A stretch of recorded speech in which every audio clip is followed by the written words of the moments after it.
Moabot na ta sa point, mga isuon, nga kita na ang nakaschedule sa kamatayon. Makaingon ka nga ang imong pagtuo ni Kristo wa gyud makawang, mga isuon.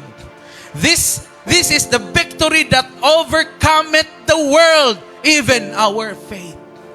Tungod kay nituo ka ni Hesukristo, ang tanang mutuo kaniya dili malaglag, kundili makabaton hinuon sa kinabuhing way katapusan.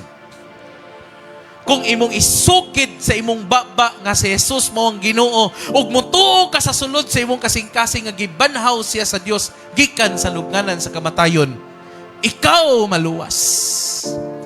Ana ka powerful ang imong pagtuo.